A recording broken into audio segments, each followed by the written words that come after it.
According to all known laws of aviation, there is no way a bee should be able to fly. Its wings are too small to get its fat little body off the ground. The bee, of course, flies anyway, because bees don't care what humans think is impossible. Sorry, that's the wrong script. Hello beautiful internet folk, my name is TSZ and welcome back to the channel. Today I'm recording a video for which the script took way too bloody long to write, but rejoice as it's now here. So sit back, relax, grab a snack, and enjoy this retrospective of Five Nights at Freddy's.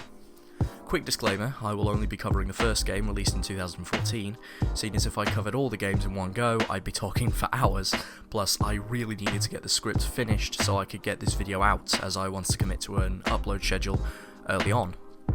So with that out of the way, enjoy! Chipper & Sons Lumber Co. It was a rather scathing criticism that was left on this small indie game that changed indie and subsequently horror gaming forever. All it took was one unsatisfied reviewer commenting on how the characters look less like bright, cheery anthropomorphic animal characters and more like eerie, unsettling animatronics you'd find in any Chuck E. Cheese's or Showbiz Pizza establishment to give the developer, one Scott Braden Cawthorne, an idea. Reading this harsh, albeit accurate review gave Cawthorne the idea for a change of pace. Instead of another RPG or Christian platformer game, he began development on a horror game set in a children's pizzeria where your main objective is to defend yourself with nothing more than a camera system, door lights and doors that for whatever reason are powered by being shut, against haunted animatronics that come to life at night and try to kill you. Development was rocky at first, as the Kickstarter raised a whopping total of $0, although that may have been partly down to the fact that funding was cancelled within a mere 3 days of going live, being pitched to Kickstarter on June 14th, 2014, and being cancelled on June 17th of the same year. However, Cawthorne powered through, modelling one of his characters on a bumpy 6-hour car ride, even suffering waking nightmares about another, all while holding down a job as a cashier at Dollar General. And eventually, he released his game to the public. On August 8th, 2014, Five Nights at Freddy's was released. The game was relatively unknown until Markiplier uploaded his first Let's Play of the series just 4 days later, which skyrocketed the popularity of the game and earned Mark an absolutely staggering 93 million views on just the first Let's Play alone, and earning him a collective 213 million views of the series of Let's Plays of the first game. Gameplay is very simple. You work as the security guard working the night shift at Freddy Fazbear's Pizza. You sit in a cramped office with a desk and constantly running fan in front of you, and a doorway and window either side of you. You flip up the camera monitor that you've been equipped with, and through the static you're greeted with 3 magnificently styled animatronic animals. Bonnie the Bunny, Chica the Chicken, and the title character, Freddy Fazbear, with Foxy the Pirate Fox being viewable on camera 1C. The phone rings and you're greeted with the voice of a character that the fanbase aptly dubbed the Phone Guy.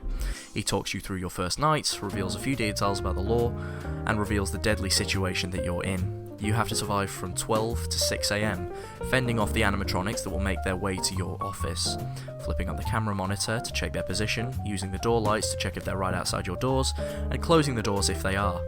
This is where a crucial gameplay aspect comes into play. Power management.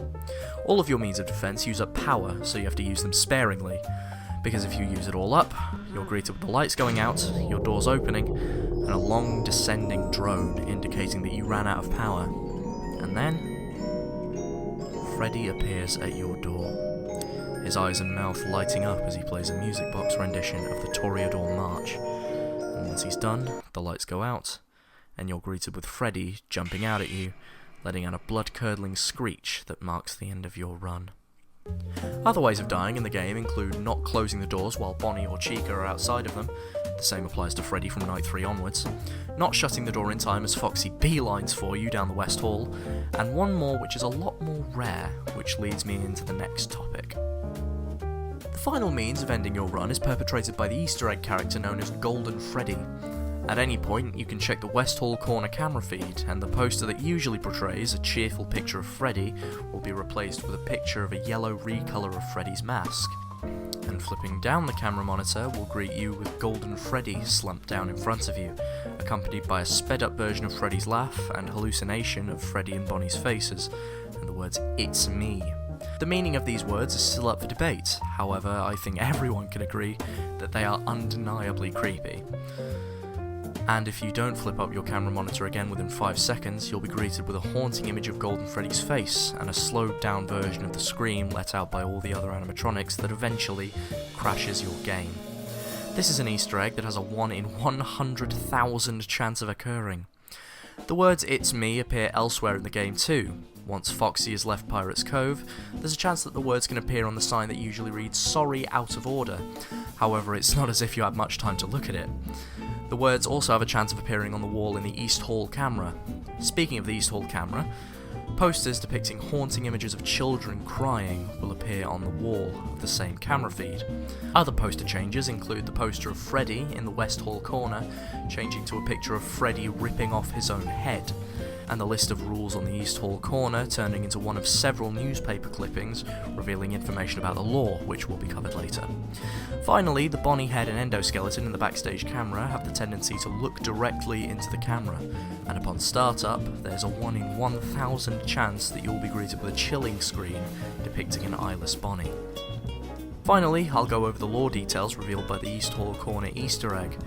The newspaper clippings outline an incident that took place in a Freddy Fazbear's Pizza location in which 5 children went missing and were seemingly murdered, as the bodies were never recovered, and that video surveillance allowed the proper authorities to identify the prime suspect, and that they believe that the suspects use a cartoon mascot suit to gain the children's trust.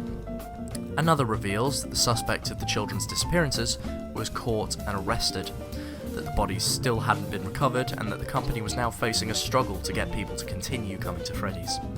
Another reveals that the establishment was facing shutdown due to poor sanitation issues, namely foul odours coming from the animatronics and what appeared to be blood and mucus leaking from their eyes and mouths. This of course indicates that this is where the children's bodies were hidden. The fourth and final newspaper clipping reveals that the establishment was set to close by the end of the year. This of course only scratches the surface of the FNAF lore, going much deeper as the series progresses of course. All of the developments in the lore will be covered in separate retrospective videos in the future. And that, ladies and gentlemen, was my retrospective of the first 5 Nights at Freddy's game, released all the way back in 2014 and still going strong to this day, with a massive fan base of legions of dedicated fans. I do plan on making retrospectives of the preceding games, but I will be making a lot of other content between them, since these scripts take a ton of time to write, and I would like to make other content before I continue with individual 5 Nights at Freddy's retrospectives. And with that, it's time to end, so please like, comment, subscribe, and turn on notifications so that you're notified every time I upload, and I will see you all in the next video. Farewell, beautiful internet folk.